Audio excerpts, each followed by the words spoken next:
Welcome to the Be My Guest podcast, where we interview inspiring entrepreneurs who share their stories and their insights and much, much more.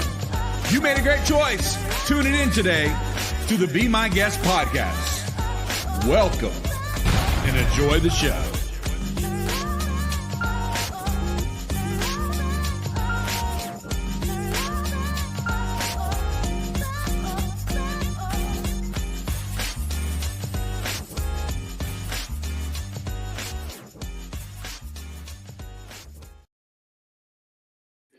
Welcome, guys, to another episode of Be My Guest podcast. This is your host, Frankie, and I'm excited about this episode because we got another great guest who has a great story and great stuff she's been doing for a long time, and I'm excited about having her on. But before I do, let me remind you, if you want to be a guest on this podcast, you have an entrepreneur that has a great story, insights you want to share, go to our website, BeMyGuestPodcast.com. That's Be My Guest Podcast. Click on Get Interviewed, and we will talk to you about having you on our podcast today. Without further ado, let me bring on our guest today.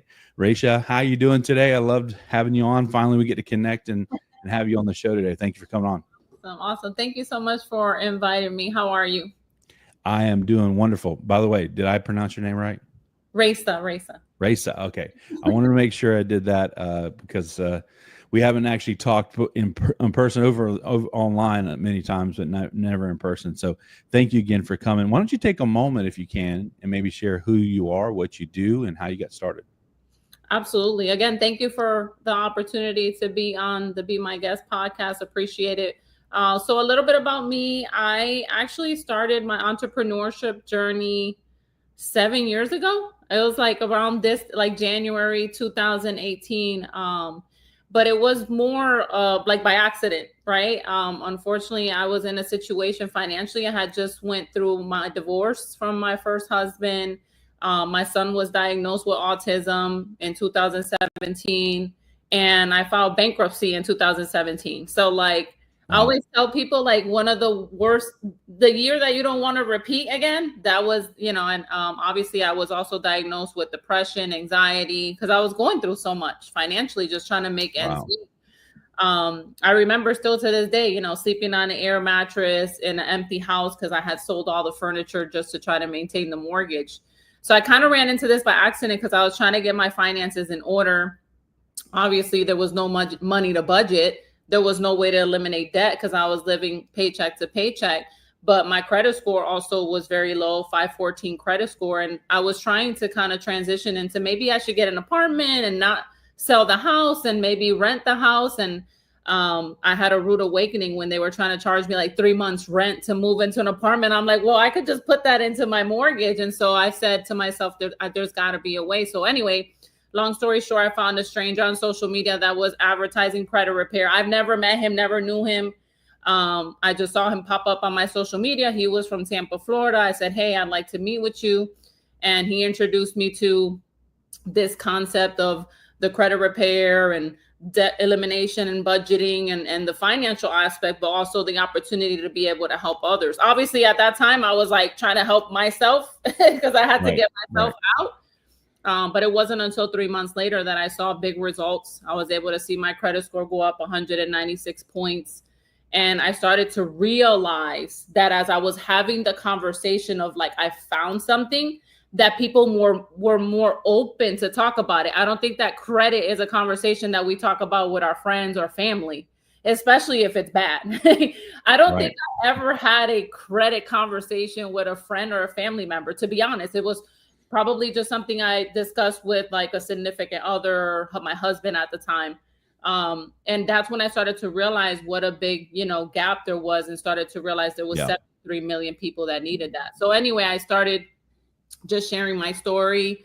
And a year later, I became a six-figure earner in our company, have built a team of over 1,000 people just through my story. And it's just been a journey ever since. And I've gotten into other things. Recently, 3 years ago, got into the solar industry, and we completely have crushed that as well. So now we're like doing both at the same time, just seeing the synergy between the two industries. But just a journey of entrepreneurship.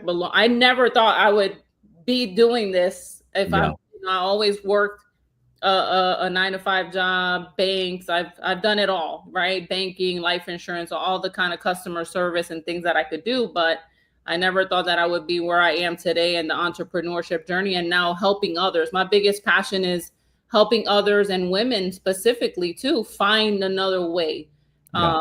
which there's a lot of opportunity to do that now in the space that we're in with social media. So that's a little bit about me. Awesome. And it is a very powerful story.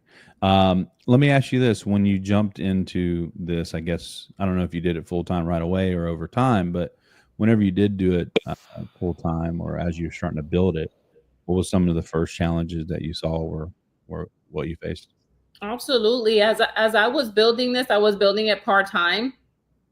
And of course, I didn't think I was going to leave my job, and like all the things that happened is not anything that I envisioned. However, it was something that was a goal. I saw Right. other people doing it, so like my biggest wake up moment was like, wow, these people did it with this platform. Like I can too.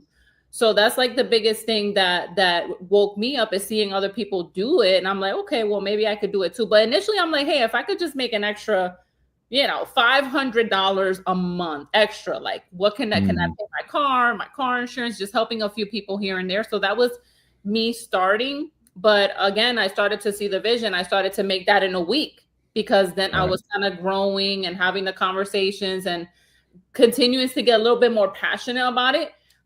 6 months later, of course, a lot of sacrifices. My friends will be like, hey, let's go out. I'm like, no, girl, I'm not doing that no more. Yeah. If you want to come over, we could talk about your credit. I became that friend that no one wanted to call anymore because it wasn't like the fun party. Right. I really got honed in. So I made a lot of sacrifices. My son was probably like 4 or 5 at the time. So I had my dad that moved in with me. So that was a big support that allowed me to kind of grow at that time. And just those 6 months, I just remember being up till 2 a.m, learning, watching a video on credit or reading a book, or like, I just try to educate myself as much as I could because I knew a little bit, but I'm like, the more I know, the more I'll be able to answer, questions. So it was like a self-motivation too, that I feel that a lot of people lack that. Like, if you really want something, you have to make the sacrifices. So I'll be up to 2, 3 in the morning and then have to clock in at 8 o'clock in the morning. And I listen, a lot of people don't know this. I built my business in Springfield, Massachusetts. I live in Tampa now, but I initially built my business there because that's where I kind of grew up. So, dealing with the snow and all these other things, I'm still commuting to a job and I'm literally signing up clients while I'm at my job to do the credit repair. But 6 months later, I fired my boss. I made a big statement about it. Like, I went live on Facebook. Wow. And sometimes it comes up in the memories. I remember it was like May of 2018. And I went live on Facebook and I go in and I give my boss the laptop, the phone, the company car. And I'm like, this is not for me anymore, because I was able to make double the income I was making at my job in 1 month. So I don't recommend everybody doing that because obviously there's ups and downs, but like that was me saying, I'm going all in. You're going all in. The challenges were like, my mom was like, are you crazy? My friends thought I was completely insane. But it also inspired other people. Right. So then I became the person that was like, oh, she could do it, I could do it. Yeah. So after you made that decision, as much as you were excited about it, how nervous were you about it as well? Oh my God. I was like, I had one of my friends, it's funny because I had a company car. So I had one of my friends, I'm like, I'm gonna need you to drive me back because I had to drive the company car. And as we're driving there, he's like, are you sure that you're gonna do this? Like, I'm like, I'm sure. But like inside, I'm like, what am I doing? But the biggest thing for me was I already had a good resume. I've had every job you could think of. That's one thing about me. I always learn fast at the jobs. I always would rise to the top at any job that I was at. So I'm like, I already have a good resume. If that doesn't work out, I'll find another job. Right. That was just kind of my whole approach around that. So, but I was scared, but to this day, that decision paid off big time. Yeah. I haven't clocked into a job since then. How long did it take before you realized Oh, that was a good decision. Probably not till like a year later, Oh, honestly, okay. because I was work, it's a commission base, so it's like it Right. gets scary at times. Like some months were good, but I think that my first year in business, I was just so like I was out there. I remember doing presentations at IHOPs, Denny's, Hookah Lounge. It didn't matter. Like I was always talking about my business everywhere. Like that spark, that passion. Right. So I didn't focus too much. I mean, the money was coming in. I was building a team. I was more focused on just building it. And then the good thing about our platform, it really taught me how to budget, and it really taught me how to eliminate debt and not get into the situations where a lot of people find themselves now, right? With Right. a lot of debt. And then that's why they're not able to, there's nothing to budget. Yeah. So I was able to learn all of that from the platform. And then I still use the tools every single day. Yeah. But yeah, it was about a year later that I was like, I started to, when we went to our company convention, I got a lot of awards, top producer of the year, rookie, and so it was so then that I was like, I made the right decision, Yeah. That's so, awesome. but it took a while. Yeah. Yeah. So, am I crazy for doing, like, my mom, I swear, my mom didn't talk to me for like months. She's like, you're crazy. You need a job, that old school, you need Yeah.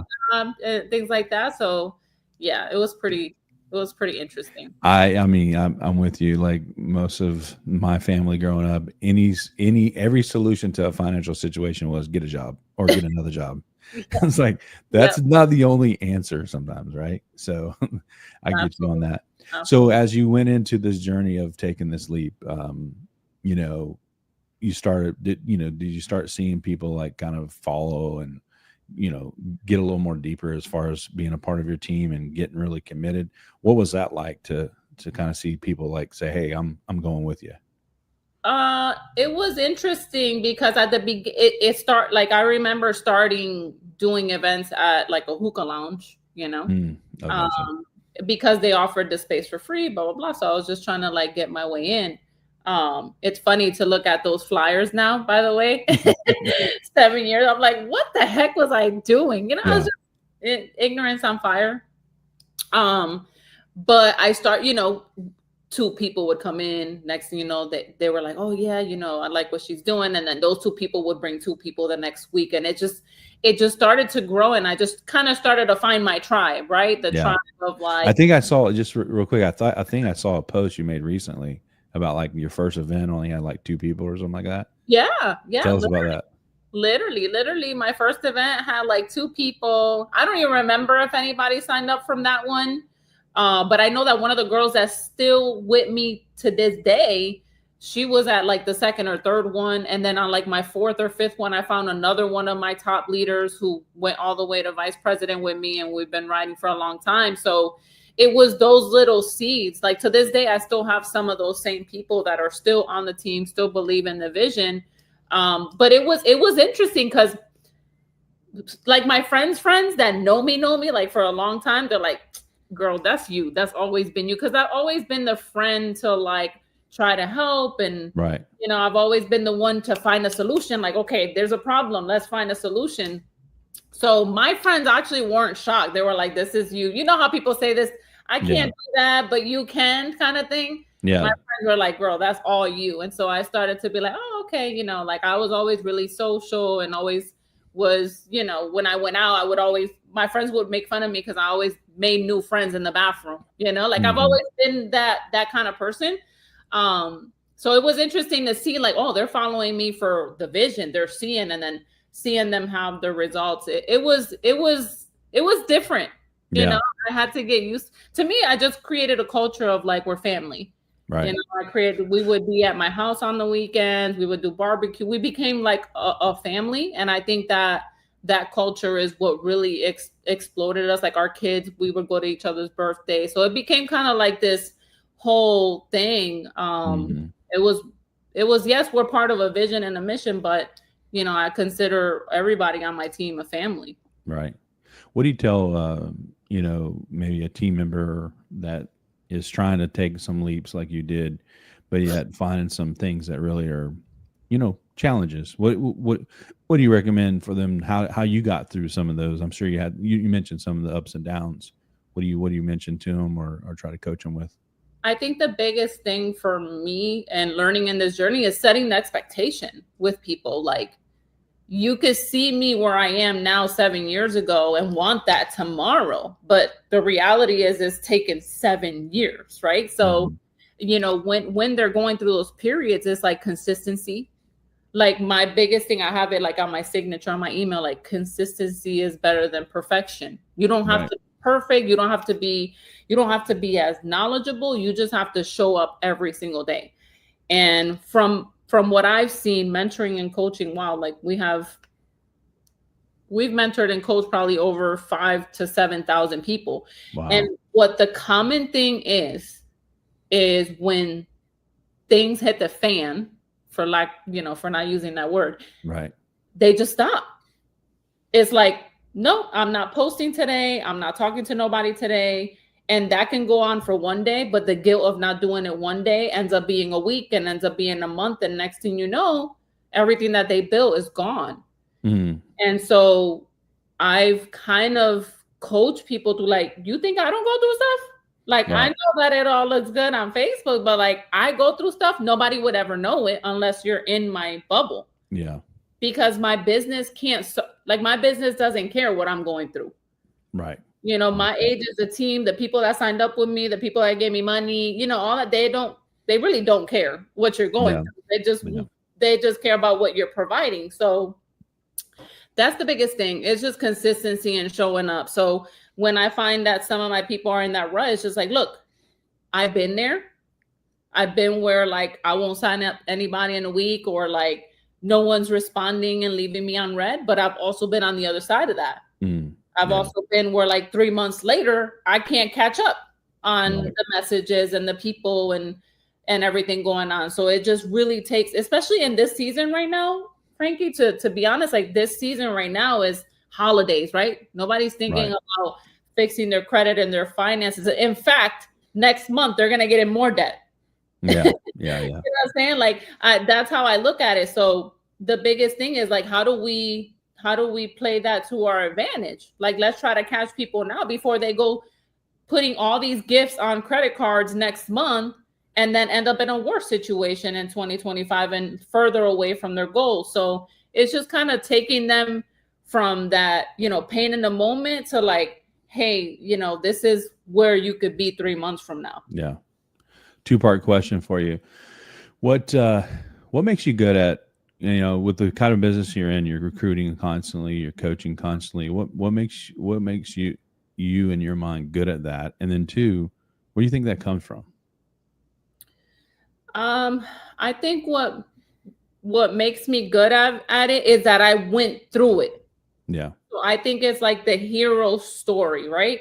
My business coach always tells me, Rayse, there's no one that does the hero story journey like you.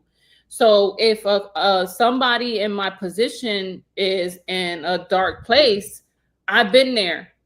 This is what the steps I took to get out of it. If somebody on my team is going through something, like, I've had, girls on my team that are going through domestic violence and they don't tell nobody but me. Mm-hmm.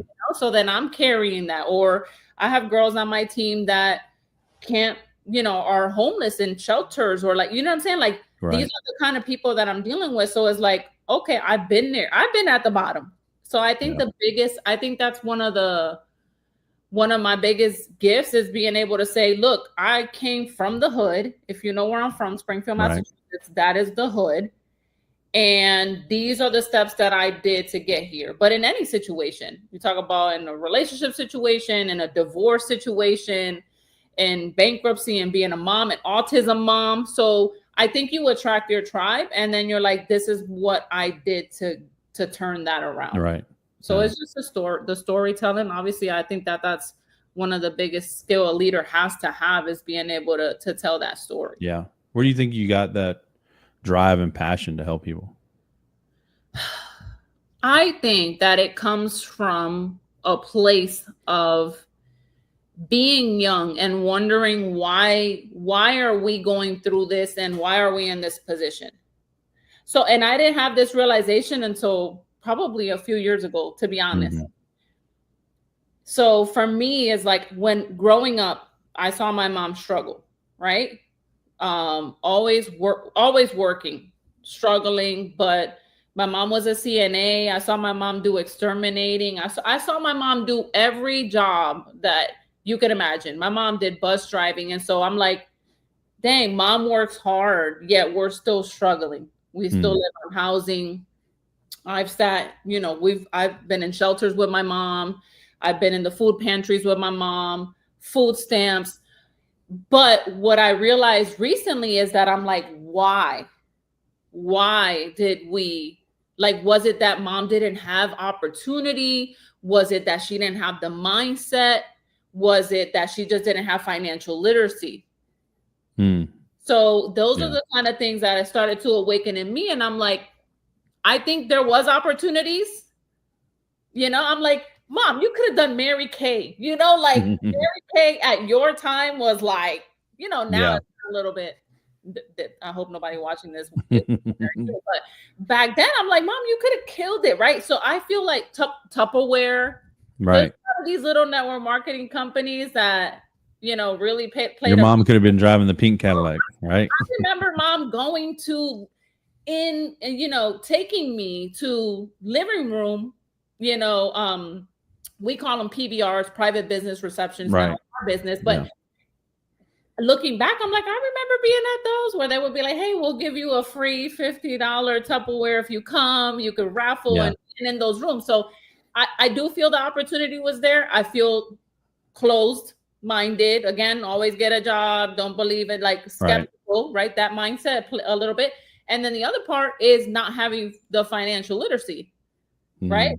Not knowing budgeting, debt elimination. Don't get those credit cards. Don't max them out and then not pay them back. Or, how do we budget, or how do we get our credit right? I truly believe that if my mom had her credit right, we would have had a house. Right. So I think, but all of that was like a recent realization, like, why am I so passionate about this? And then I look back and I'm like, well, I always wonder why, our cars were always breaking down. Why were we taking a bus? And so now seeing like how our kids are growing up, I'm like, okay, these kids are spoiled, Yeah. But I think that's the biggest driver. How much do you, because you're working with a lot of people, you probably have a good consensus of what people deal with, but how much is it that people just don't believe they deserve it or can do it that, plays a factor in them not being successful? Both, 100%. Because when I started, I didn't think I could do it. If I'm being honest. So again, what kept you going though after thinking that? I was at the bottom. Yeah. I could, like, what I tell most of my girls is like, how can you look at your kids in the face every night and not say like, I didn't try, I didn't do enough. Yeah. So for me, it was a bigger driver. Like, obviously I had to learn how to be a mom, but I also had to learn how to be an autism mom. That's a whole other element to that. Yeah. Right. So for me, I needed to be there more than anything. So I was like, I need to do this because I need the time freedom. So initially, financially, that was like a financial aspect to it. But then I'm like, the time freedom is really what I started to chase, because then I started having a vision of what if I don't have to clock in anymore and I can pick up my son, because the commute that I was doing was like, I would wake up at like 6 a.m. to drop my son off so that I could go to work early, right? So I would have to pay for before care so that I could get to work on time, work all day till 5, 6, whatever. Then I had to pay for aftercare because I needed somebody to watch him between the 3 and 6, and then drive home an hour. So when you look at it, I wasn't with my son 12, 13 hours a day times 5 days a week. Wow. So as a mom, that hurts. And any mom that's watching this can relate to that. But as an autism mom, it's a little bit heightened because that kid needs you more. Like, there's things they go through in tantrum. So I remember my kid having a tantrum in school and my boss telling me that I couldn't go. And I think that was like a big moment for me, because I'm like, how is another person dictating when I can spend time with my kid? Wow. When he needs me. You know what I'm saying? So those little things like that, as I reflect back, I'm like, I no longer want someone telling me when I could be with my kids. So I think those were like the little aha kind of things. But when you're in that mindset of like, I gotta clock in, and like, if that's all you know and you've never seen another side or had someone introduce you to what if, then you're just stuck there. You don't know anything else. What about all the different options out there to start businesses, or Oh you my can call them distractions? How do you keep, how do you coach someone to stay focused and keep working at it, even if they're not seeing fast results? There's two ways I feel about this question. First of all, there's so many ways to make money, right? And there's so many businesses, and network marketing has just exploded over the last couple of years, and it's going to get even higher because of social media. But my biggest thing was, I need to master one thing and become the master at one thing, because the way I look at it is, I don't do well with splitting my time. So what I'm experiencing is, because we're in this era of like, hey, you can do this, you could do that, you could join this, you could do that, you could, right?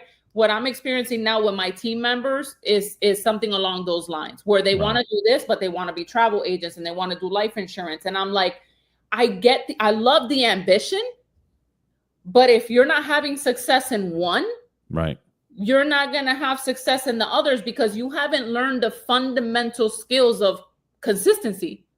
You haven't learned the fundamental skills yet.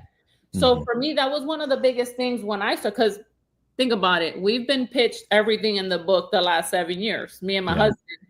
But with credit, that wasn't, obviously the passion is there again, because I reflected on like how I grew up and how this, serves so many people. And I'm also Christian based. So I truly believe that the enemy will attack you through your finances. So I feel like I get attacked a lot, and my mind, like, because of that, because I'm helping people unlock one of the biggest things that the enemy wants, right? So that's a whole other conversation. But to me, that's always going to be part of what I do, no matter what, right? Right. But I needed to master that. I needed to become the guru at that. I needed to have success. I needed to be able to show success. And then I needed to create a system where it can work without me. Right. Right. That's good. But then think about, so when I got into solar 4 years later, I was already known for credit, like people still coming for me for credit, but I had a system for that. So behind the scenes, I'm still, helping people with their finances and having those systems, and now creating those same systems in solar, and who knows what's next. Right. But I think that's one of the biggest things that I see now as I'm mentoring people, is them wanting to do too much at once. And like, how do you tell them that without seeming like, oh, I just want them to be on my team and focus on what I'm doing. Yeah. So again, just going back to that story of like, look, just master one, learn the fundamental skills, how to talk to people, how to prospect, how to present. If you don't have any of that, you're just taking the same person to another company. That's it. Right. Let's shift over to your social media. I follow you on social media, and it seems like your social media is always on point. You're always sharing something of value or results or what's going on. What's kind of the strategy behind that, if you don't mind sharing? Absolutely. A daily method of operation is something that I created not only for myself, but for my team. So again, the consistency aspect. So we have a DMO. We were doing a DMO call every day at noon with whoever wanted to hop on. And it was just simple things like morning post. What is a motivational post that you can use to inspire others, right? In the middle of the day, a testimony. At night, maybe your story, maybe somebody else's story, highlighting somebody else's story. So we had like a check thing to do every single day. Are you putting a note on your messenger? Talk to 10 people a day, like the littlest things that anybody could do this in like 15 minutes. I swear it does not take long to do a DMO, but let me tell you, people don't do it. Like they want the success, but they will not do it. So that's the biggest. So I think that my goal with my team is to make the DMO be like to me, a second nature. Like I don't need a checklist anymore, but it took me time to get to that, you know? So for me, it's like, okay, I'm going to do my post, this, that. I got to make sure I'm starting conversation. I got to make sure I'm engaging. I got to make sure that I'm inviting someone to a Zoom call. So like all of those things are things that I just naturally do. And a lot of people think that I have people managing my social media, and I can have someone manage it, but I don't want to take my genuineness out of it. Right. So it's hard for me to have that be like, everything else is automated. Like if you want my services, boom, boom, boom, whatever. But like, I think that my social media, it requires me, and it requires my genuine approach to it. So that's my personal opinion. So it does require that time, but it doesn't take that much time to do a DMO. So I think going back to consistency, making sure that you're showing up every day. And then what does that do over a period of 30 days, 90, like you just continued 30 days, 60 days, 90 days to do these 5 actions a day. Where would you be 3 months from now? And how much would you contribute, your social media approach to building your business? Would you put a percentage on it, like half or 100 more or less? Okay. Gotcha. 100. Like obviously without the in-person, but the in-person comes from people that we get online. Right. So that's amazing. The crazy thing is that I've made over 7 figures online. I've never bought leads. I've never bought ads. I've never ran ads. I don't even know how to be honest. Never bought leads. Everything has been organic. My whole team is organic. Everything is just social media. So like, there's so much opportunity in it. Like I look at it like, if people are not making money right now, it's just because you don't want to. There's so many different ways. Yeah. And how much time are you dedicating every day towards that social media strategy? I would say an hour tops. Nice. I would say, just breaking that out into like starting 10 conferences, birthdays, this, that, just keeping the engagement going.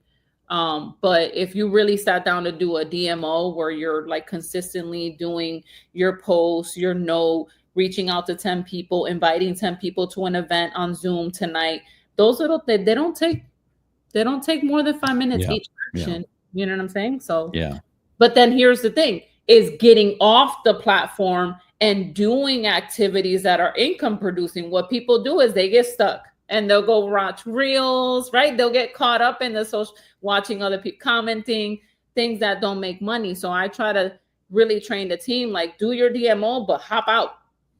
Hop out and put another time in your schedule to respond to all the messages from the conversations that you created. Right. So you guys, you have obviously tasted success doing this for 7 years, hitting some of the income goals you've hit, helping as many people as you've helped. How do you keep yourself going where, a lot of people, once they hit a certain thing, they kind of plateau? How do you keep how do you get that motor keep going? It's hard. Let me tell you, like, if I'm being 100% honest, I probably hit that plateau 3-4 times in my career.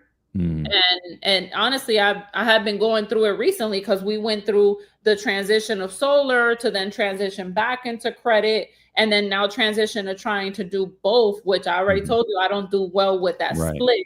Even though I've mastered both. So that's what I'm saying. Even though I've mastered both, it's still, to me, in my mind, it's like, how do I split? Like, I just operate that way. Like, I like to give something 100%, but it's hard to get. If I was to give advice just from like my standpoint, is just taking action. So I'll sit down and be like, man, I feel stuck. I feel plateau. I feel like, should I be doing, like, there's so many things that go on in somebody's mind, should I be doing this? Maybe this is not for me anymore. Maybe I should try something new. I'm not as great as I used to be, because you reach a level of success and then it goes down a little bit, or you don't have the influence that I've been through all of that. Like, you want to talk about more, I've been with people that betrayed me, backstab me, go to another company, take my whole downline with them. Like, I have been through it all. Wow. The only thing that keeps me going is my faith. I'm like, God continues to tell me remind me, I should say, that there is a purpose in what I'm doing. Right. and just having faith on his timing and when that's going to come. That's one. And two is just taking the little steps. So recently I read a book, and one of the things that I took away from the book is like, every day, just do the next best thing. So I may not be a 7-figure earner a month right now, but what is the next best thing that I could do? What's the action that I could take? So every time I dig into what am I good at? Okay, I'm good at training. All right, what am I good at? Well, I can call somebody on my team out of the blue and inspire them into action. Those are the things that I'm good at. So it's just focusing on what you're good at and just taking little steps. And you know what I find is that when I do that and I go out and try to inspire somebody or do a training, I motivate myself. Right. I'm like, I need it. Like, I feel, it like I needed the training, even though I know the information, but I needed it because of the outcome. So, yeah. But then we don't do those things because our mind is so stuck. So we're like, no, if we do a training, nobody cares. Right. So I've been through that like so many times, and even recently been feeling that way, if I'm being completely honest. But to me, it's like, look, I'm still gonna do podcasts. I'm still gonna show up. I did a live event. I'm still doing the little actions, and it's only a matter of time where everything turns around. Yeah. Well, man, I think we're gonna have you back because the story continues, and I think you got so much more to achieve and that kind of thing. How can people reach out to you? What's the best way for them to, if they're interested in talking to you, working with you, and anything like that? What's the best way for them to get a hold of you? Yeah, absolutely. So my biggest platform is Facebook. You'll find me right with this Rayse Santiago. That's my handle, Rayse Santiago Cosme. Also on Instagram is CEO Rayse Santiago Cosme.